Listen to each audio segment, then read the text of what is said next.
Welcome back to Elder Scrolls Online. Today I am on the public test server.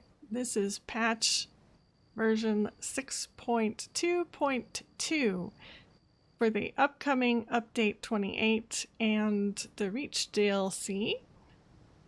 Today I'm going to look at one of the new systems that is coming with update 28 to the base game, so this will affect everyone, not just people who own the DLC. This is known as the item set collection, and we will be going over this new system. So in order to use this new system that we're going to be talking about, you're going to need to have access to a Transmute Station. Now this is the only one that is found in the world without having to buy one yourself and putting it in your home. Is located in Clockwork City in the Brass Fortress. So here's Clockwork City. Here's the way station.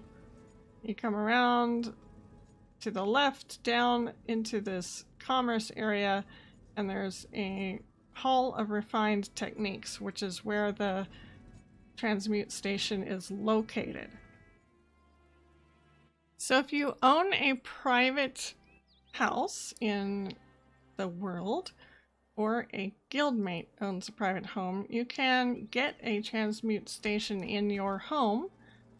You just have to go to the little store that's inside of the housing menu, and you can see that there is a Transmute Station here. If you have an apartment or anywhere else on live, you can see what the cost is. But you can have one in the privacy of your own home, which is kind of nice because that's where I would prefer, so you don't have to deal with a crowd of people around it.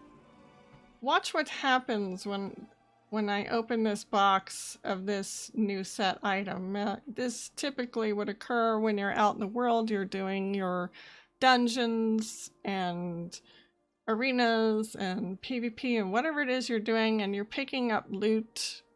And you'll get set items from your loot. So this is pretty much, look at it this way, you're going to get this message.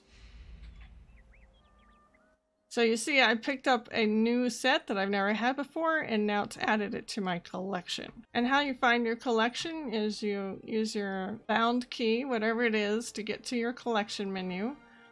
And you're going to see we have the usual, we have our collectibles, we have stories. We have houses, we have outfit styles, and then we have a new thing now called sets.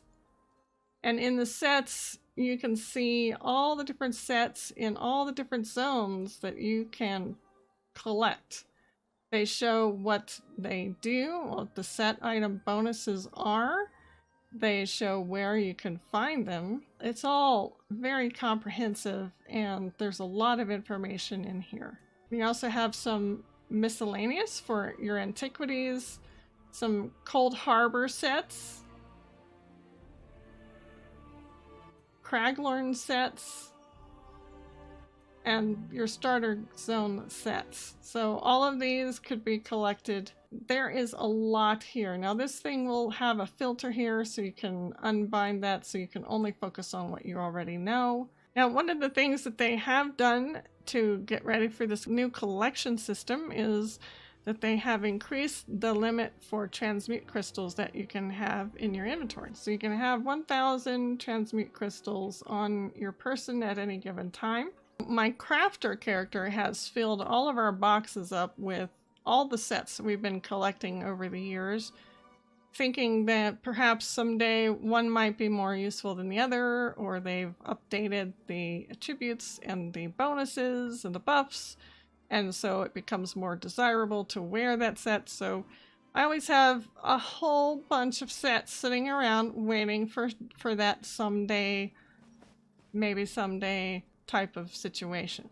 So you go to the Transmute Station, you click Reconstruct, say I decided I wanted to shred all of my extra inventory items that I'm not using right now, but I've come back and I've decided, hey, you know what? I really think I want to wear this set. So as you can see, these are going to cost us some transmute crystals, and the cost depends on how much of this particular set you know. So once this is filled out and I know all of them, it's going to be a lot cheaper. So it really encourages you to fill the collection slots. As you can see, I know only a few of the Fang there, I only know 2, so it's going to cost me 65.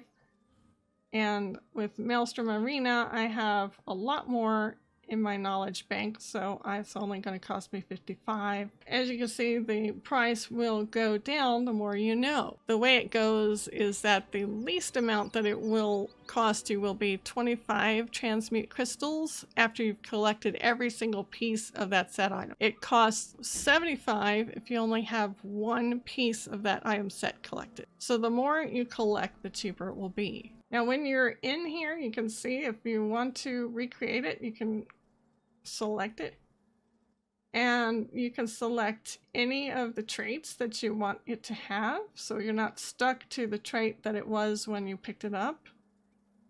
You can also recreate it to the highest level that you have materials for. Anything from superior to legendary you can recreate. If you want to create the legendary version of this, you're going to have in your inventory the grain solvent and the tempering alloy needed, plus the transmute crystals. Pick your trait that you want. You can create it in any manner that you like. So you just hit R. It says it's going to use up all of this material. So then you hit Reconstruct. And it says, yes, we have created this for you. This is the new one that I just made. You can see on the new one to the right of my equipped item, under bound, it says reconstructed. If you reconstruct it, you cannot sell it. Also, the collection is triggered by something getting bound to you. So if there is something that is not bind on pickup, you might have to wear it to bind it to collect that item. But overall, I'm really excited for this update. I think it's great for crafters and for collectors to be able to maybe clear up some of that storage space you're using for items that you don't intend to use right away and you've just been stashing it for later. So awesome job. I love this. I hope that you enjoyed the video and have a nice day. Thank you for watching. I hope you have enjoyed this presentation. Please consider subscribing to my YouTube channel, Oma Games. If you would like to see my live streams, please go to twitch.tv and follow Miss Oma. Take care, everybody, and I will see you next time.